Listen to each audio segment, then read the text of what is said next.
Assalamualaikum warahmatullahi wabarakatuh. Selamat siang, Om Swastiastu, Namo Buddhaya, salam kebajikan, Rahayu. Yang terhormat Bapak Ibu Guru Penguji, dosen di Sanata Dharma. Perkenalkan, nama saya Arif Rahman Ridho. NIM saya 242990103. LPTK saya Kampus Sanata Dharma Yogyakarta. Saya berasal dari sekolah SMAN 30 Jakarta. Video ini saya buat untuk memenuhi syarat uji kinerja PPG tahun 2025. Demikianlah video ini saya buat. Atas perhatiannya, terima kasih. Assalamualaikum warahmatullahi wabarakatuh.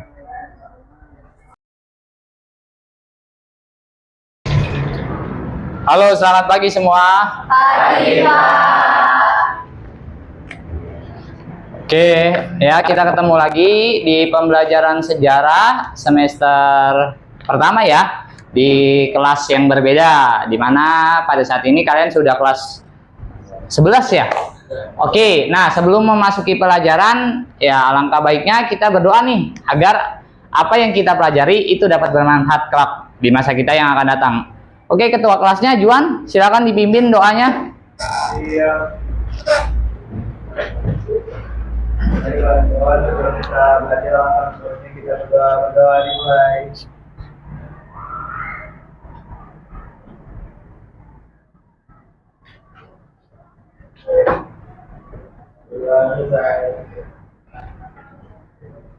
Assalamualaikum warahmatullahi wabarakatuh. Waalaikumsalam warahmatullahi wabarakatuh.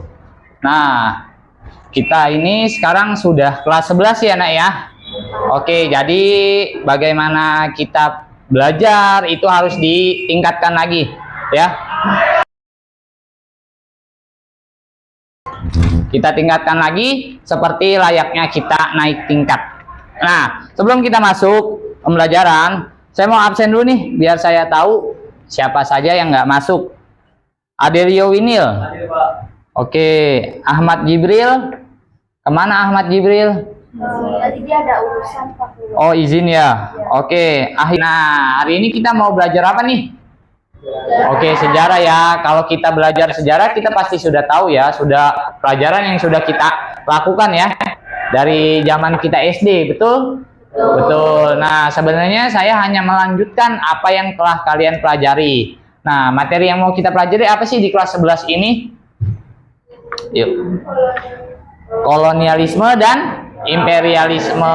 Nah, kalau kita berbicara tentang koloni, pasti kita berbicara sebuah negara nan jauh ya di sana ya, di wilayah Eropa, bagian Eropa yang datang ke wilayah kita. Nah, namun sebelum itu, nah kita coba nih, ada video pembelajaran. Kenapa sih di negara kita tuh bisa dijajah? Kenapa hanya Indonesia yang menjadi sasaran negara-negara di wilayah Eropa ya? Oke.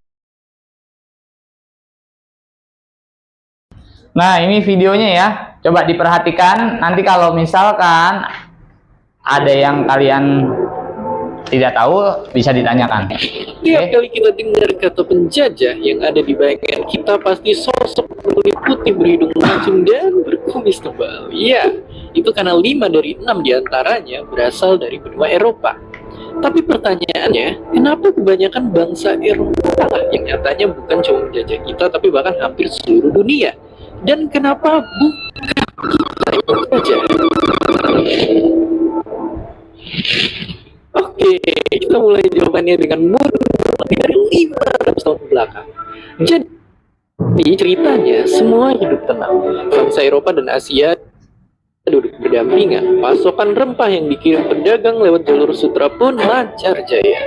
Tapi itu semua berubah ketika negara api, maksudnya Kekaisaran Ottoman, berhasil menguasai Konstantinopel. Akibatnya jalur perdagangan ditutup dan bikin Portugis, Belanda, dan kawan-kawan Eropanya pun beranggapan karena kehilangan pasokan yang mereka cintai. Dan hidup tanpa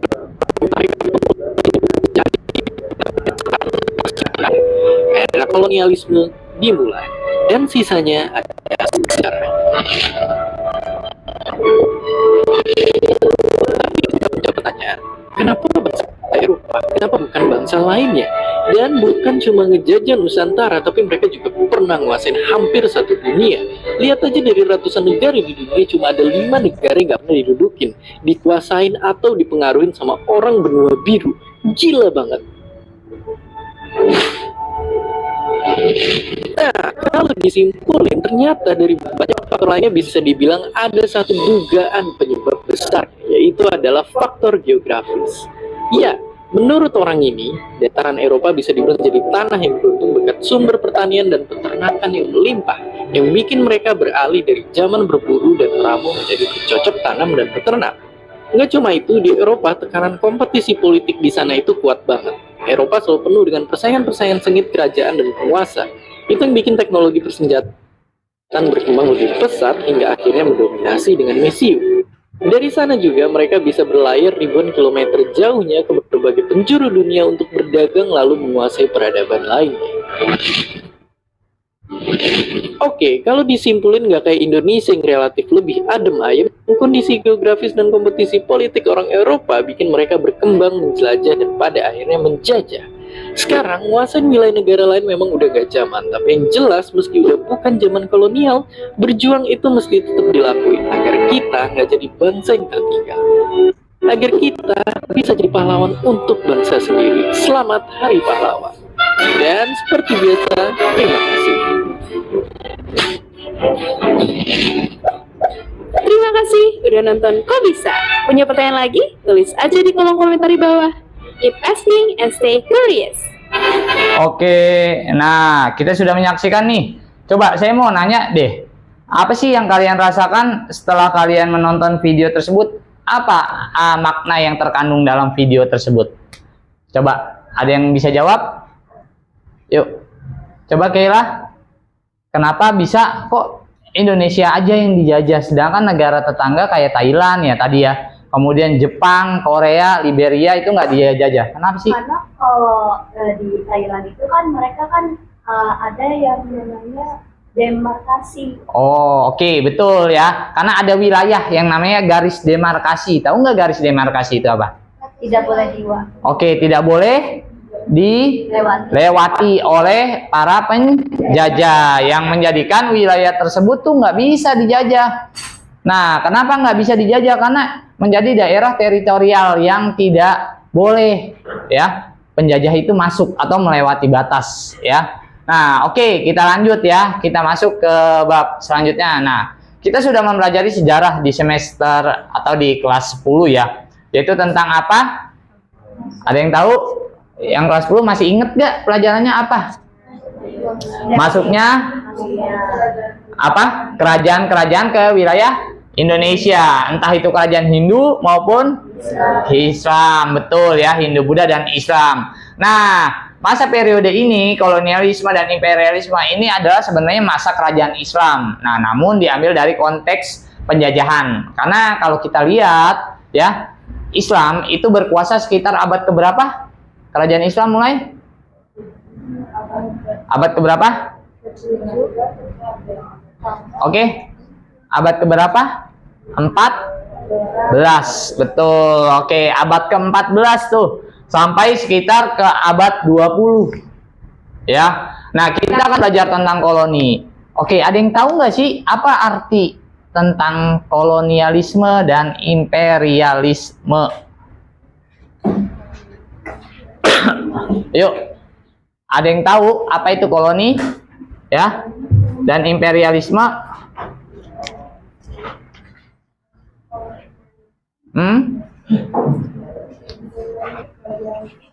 Ada yang tahu kolonialisme dan imperialisme? Ada yang bisa menjawab?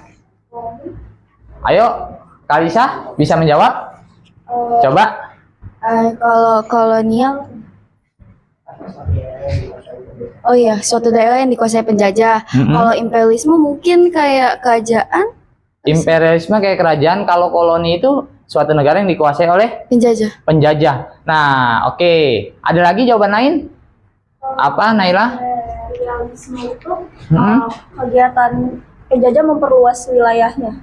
Kalau kolonialisme, Bukan imperial. imperialis. Terus kalau satu lagi, Kalau kolonialisme itu sekelompok penjajah penjajahnya yang masuk ke sebuah negara lain untuk menguasai wilayah tersebut. Oke ya, dari dari dua jawaban tersebut benar ya. Kolonialisme dan imperialisme itu adalah cara bangsa barat untuk menguasai wilayah yang mereka inginkan atau ingin jajah ya. Nah, salah satunya apa? Indonesia.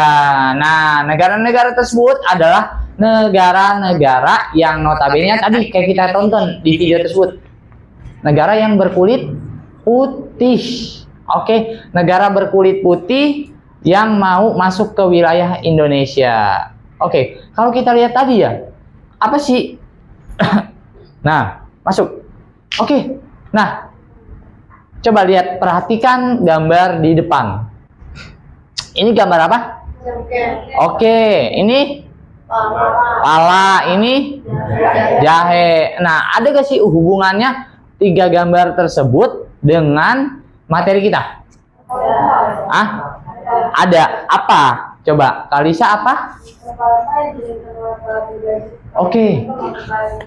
Rempah-rempah yang diinginkan oleh para penjajah. Jadi kita tahu ya bahwa penjajahan yang dilakukan oleh bangsa barat itu tujuannya sebenarnya hanya ini. Untuk mendapatkan bahan-bahan ini. Mereka tidak mau mengambil yang namanya pada waktu itu ya. Karena dominasi perdagangan rempah-rempah yang sangat ketat yang dilakukan oleh bangsa Arab pada waktu itu, Turki Utsmani ya, kerajaan Turki Utsmani, sehingga bangsa barat jalan ke wilayah Nusantara. Kenapa Nusantara? Karena waktu itu Indonesia belum terbentuk, namanya masih wilayah Nusantara. Lanjut. Nah, kita lihat di sini sub materi tersebut. Nah, kita akan belajar tentang bagaimana sih proses kedatangan bangsa Eropa di Indonesia. Kedua, bagaimana masa kekuasaan VOC. Kalau kita tahu VOC adalah sebuah apa sih VOC itu? Apa? VOC itu apa? Organisasi. Ada yang lebih tepat lagi? Apa? Perusahaan dagang. Perusahaan dagang, betul. Nah, VOC itu sebenarnya adalah company. Nah, karena dia akronim dari Verenigd Oostindische Company. Pernah gak kita dengar kakek kita, nenek kita ngomong, dulu kita dijajah oleh company. Nah, company itu yang dimaksud adalah company. Artinya perusahaan atau PT atau sivil apa namanya ya istilahnya. Nah, kemudian perebutan hegemoni. Hegemoni apa sih? Ada yang tahu gak hegemoni itu apa? Apa hegemoni? Wilayah. Terus selain itu? Tahu hegemoni? Pernah dengar gak gini? Misalkan kita analogikan nih. Saya mau mendirikan sebuah kelompok. Nah, saya merekrut kelompok tersebut. Merekrut orang-orang untuk menjadi kelompok saya. Itu namanya apa?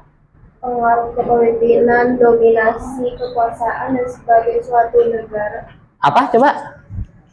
pengaruh kepemimpinan, dominasi, kekuasaan, dan sebagainya suatu negara atau negara lain. Betul ya. Hegemoni itu pengaruh untuk mendapatkan apa? Simpatik dari yang dia pengen tarik. Oke, lanjut ya.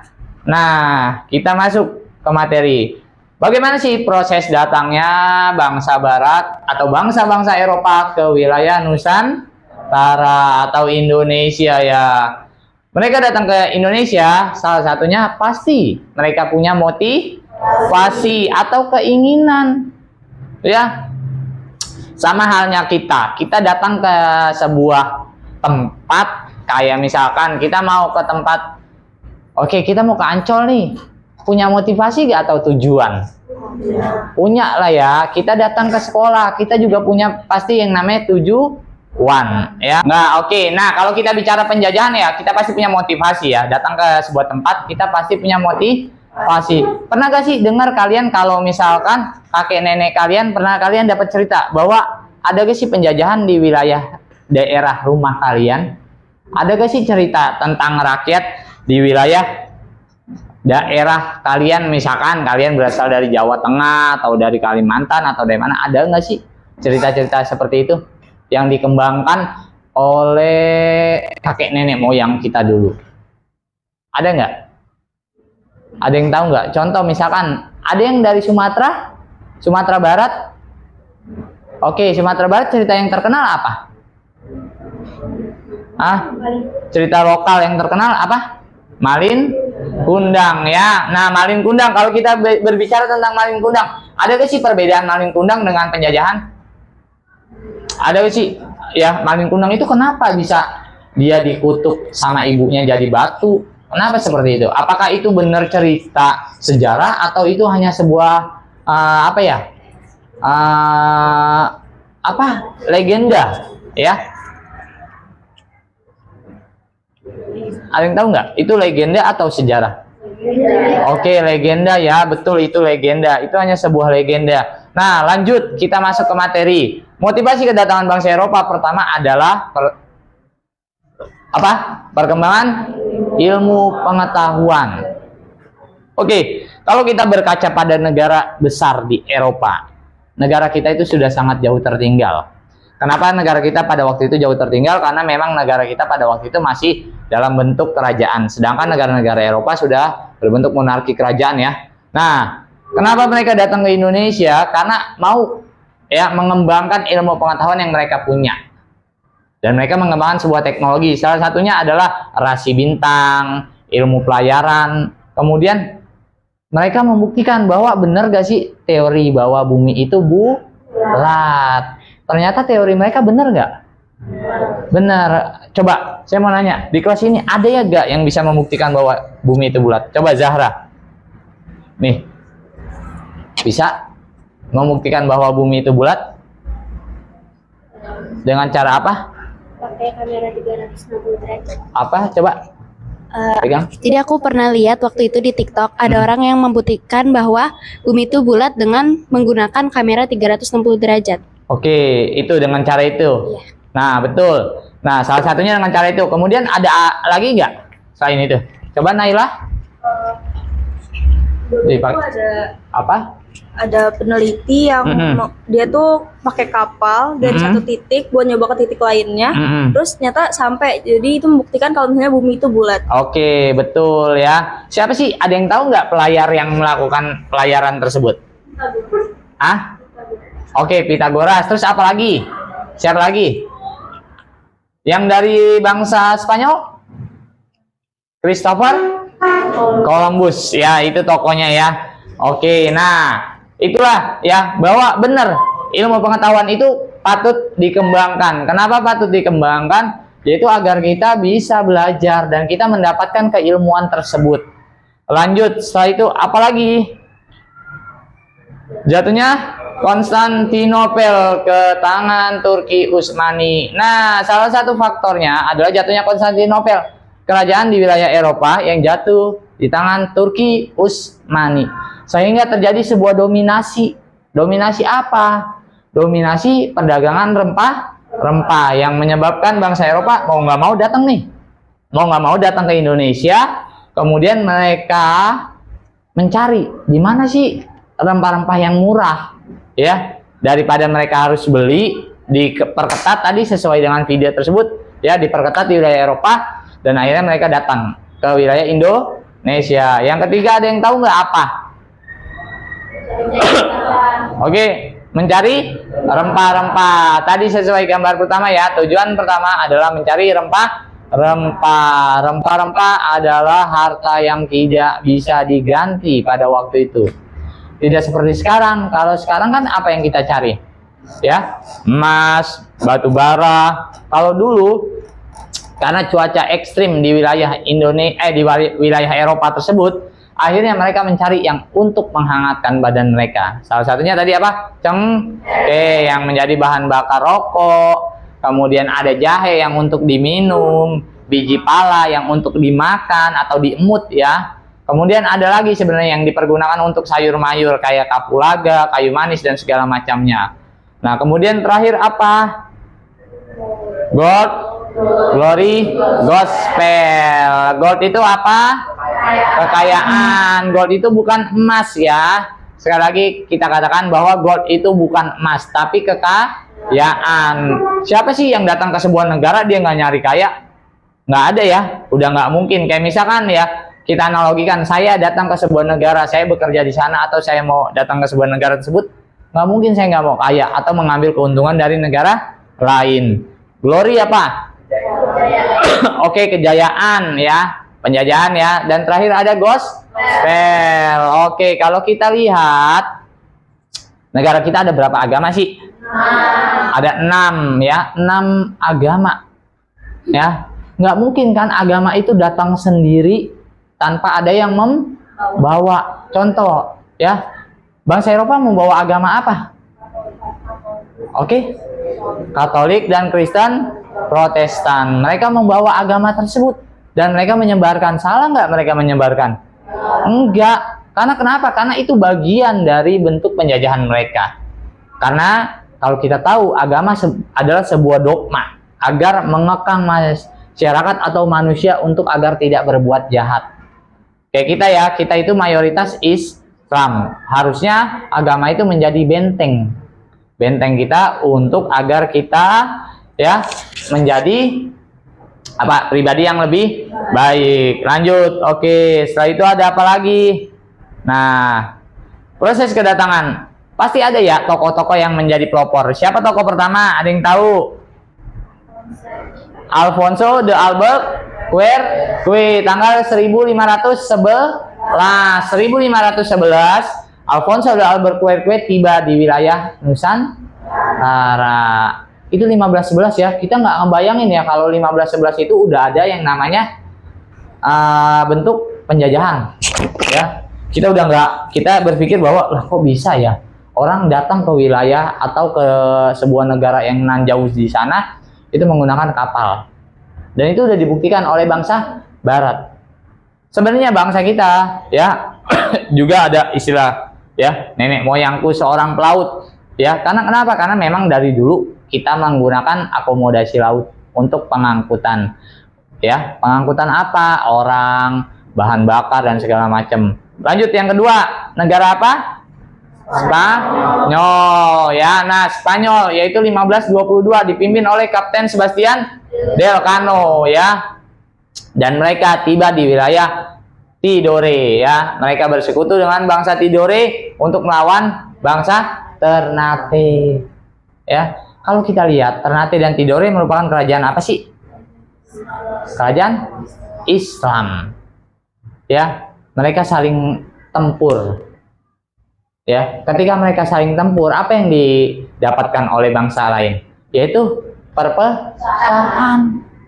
Coba saya mau nanya dong, ada sebuah teori atau cara yang dilakukan oleh pemerintah Belanda untuk memecah belah wilayah Indonesia atau bangsa Indonesia dengan politik apa namanya?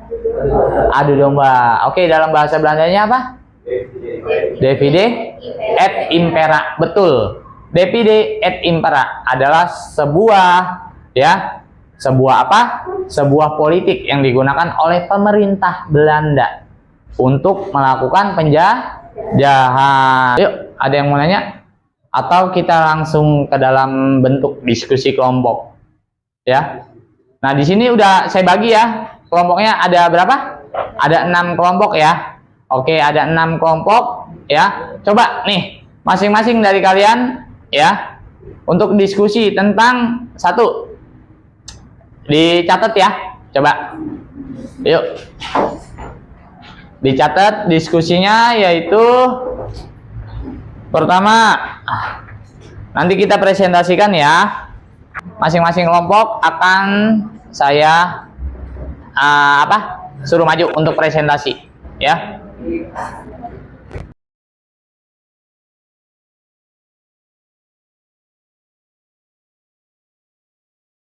Ya. Oke, masing-masing kelompok saya kasih waktu sekitar 2-3 menit ya untuk bagaimana dia mempresentasikan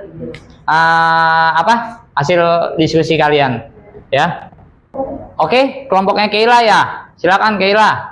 Teman semuanya perhatikan, ini Keila ya dari kelompok pertama ya, untuk mempresentasikan apa sih yang telah dia buat dari tugas kelompok yang telah mereka diskusikan bersama kelompoknya ya. Waktunya 5 menit aja ya. Oke. Ya, assalamualaikum teman-teman. Kami dari kelompok 1, ada saya Keila Tajihan dan Saya Melani Putri.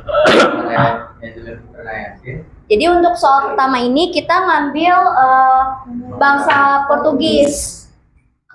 Kita udah bikin gambarnya nih, peta rute masuknya bangsa Portugis ke Indonesia itu melalui jalur timur melewati pantai barat Afrika, terus lanjut ke Tanjung Harapan, terus lanjut lagi ke Kalikut India, sampai di mana Sayan?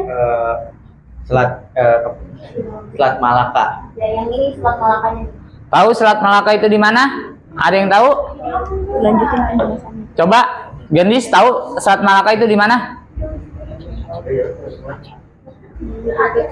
Nah, betul. Ya, di mana Gendis? Aceh. Betul, Aceh ya. Selat Malaka itu berada di wilayah Aceh, tepatnya di wilayah ujung Sumatera ya. Lanjut, Keila.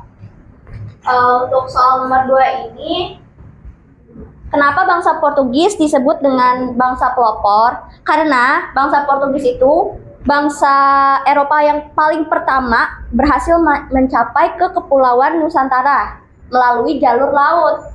Keberhasilan ini membuka jalur bagi bangsa Eropa lain buat bisa melakukan penjelajahan penjelajahan samudra dan ekspedisi yang serupa ke negara kita. Untuk nomor 3, pertanyaannya bisa dibacakan Melani.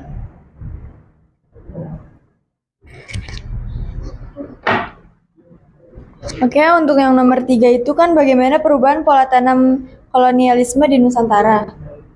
Pola tanam di Nusantara mengalami perubahan signifikan akibat pengaruh kolonialisme, terutama dengan diterapkannya sistem tanam paksa kultur stelsel oleh Belanda. Sistem ini mengubah pertanian tradisional menjadi sistem berorientasi pada produksi tanaman ekspor untuk memenuhi kebutuhan pasar Eropa, seringkali dengan mengorbankan kebutuhan pangan masyarakat lokal.